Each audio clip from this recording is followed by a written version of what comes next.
This happened a few years ago when my daughter was 7, and it occurred during this very month, February, Black History Month, which is a big holiday in my corner of the world. And understand that usually I send my daughter on the bus to school because I'm a liberal. And as part of my ideological agenda is to make sure she experiences the horror of public transportation at as early an age as possible. And I'm assuming my political leanings aren't a surprise to anybody in this audience. I mean, look at me, I'm 5'4". What choice do I have? A free and unfettered market is not going to work out well for me. You know, I mean, because aside from these roguish good looks, my only superpowers are bitter irony and caustic sarcasm. And for those to flourish, there needs to be a social contract that says, you can't hurt me if I just hurt your feelings, because otherwise I'm done. So at any rate, I was doing the suburban dad thing that day because she had an oversized poster with detailing the life of Harriet Tubman.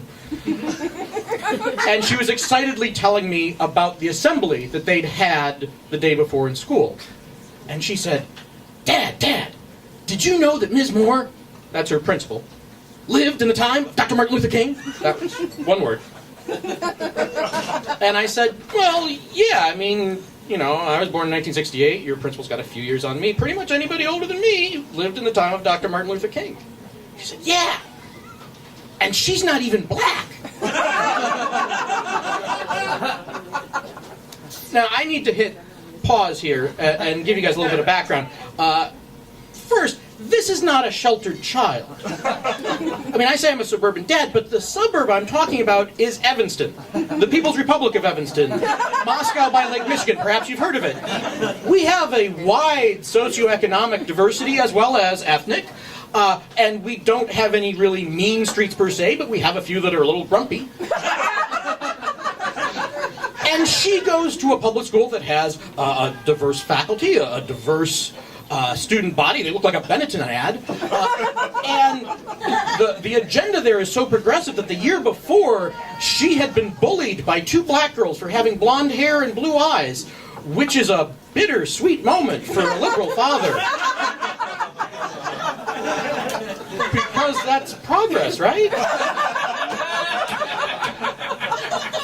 So what I'm saying is, this is a child that is not going to a lily white school, so I don't know where it gets the idea that Dr. Martin Luther King is only for white people, or for African Americans, but, I mean, I could walk that back and tell her that Dr. Martin Luther King's message of peace and joy and brotherhood is for all people, because I have a master's degree in English, and I've been slinging that sort of bullshit for years. But the other part that's a little bit more difficult is that her principal, Ms. Moore, is black. I mean, on the Pantone skin tone scale, we're only talking a couple shades lighter than Diana Ross. We're not in Lena Horne Hood. We're not in Mariah Careyville. It's not a borderline case, is what I'm saying. So I've got to walk this back. So I take a run at this, and I say, well, honey, I mean, Dr. Martin Luther King's message of peace, joy, and brotherhood is for all people, not just for black people. And also, not that it matters, of course, just by the way, Ms. Moore is black. No, she's not, Daddy. Ms. Gardner's black. Ms. Gardner is her 2nd grade teacher. Ms. Gardner is 6 foot tall, but about 5 of that is afro. Ms. Gardner wears a dashiki to school most days and looks like she was carved out of teak. Now, I don't want to say there is a more valid way of celebrating your ethnicity than any other, because again, I have a master's degree in English literature. But let it just be said that Ms. Gardner is very black. So I got to take another run at this. Well, honey, you know that even though Ms. Moore and Ms. Gardner have different shades of skin tone, they are both, in fact, black. How do you know, Daddy? Well, I mean, there's a...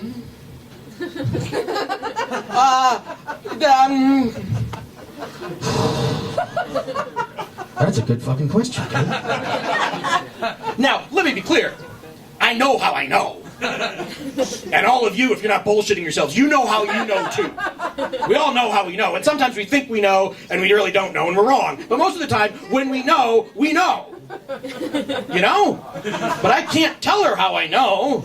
And what I do know is I've got to bring this conversation to a swift and satisfying conclusion, because the longer it goes on, the more I'm pretty sure I'm racist.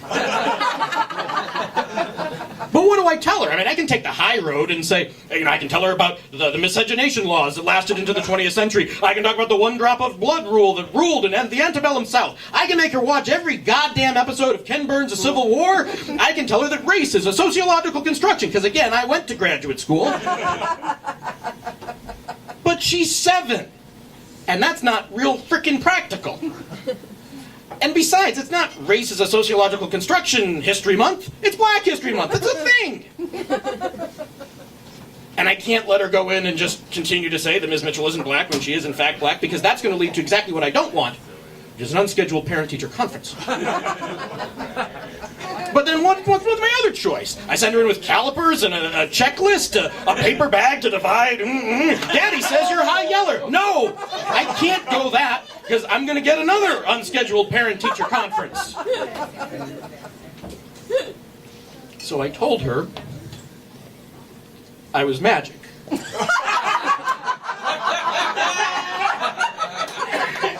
And she totally bought it, too. Because she's 7. And what 7-year-old doesn't think her daddy's magic? And we tell our kids all sorts of crazy stuff. Right? We tell our kids that if it's an unattended package in the airport, it's been left by a terrorist. But if it's been left by a jolly elf under your tree, then it's perfectly okay.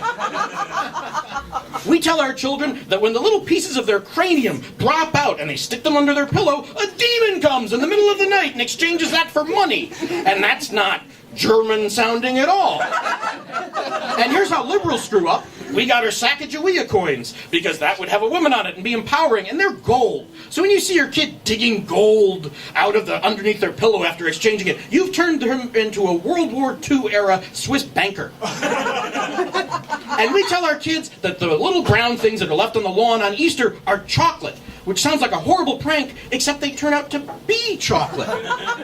And that's a horrible message, because what we should be telling our children is don't eat things that are small and brown and found on the lawn. So she totally bought it, and she went skipping off to school, and I spent the next few minutes trying to think about how that could have gone better. But also reveling in my new magic powers.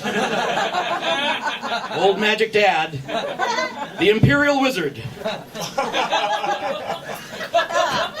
Or if you prefer, I'm the Race Fairy.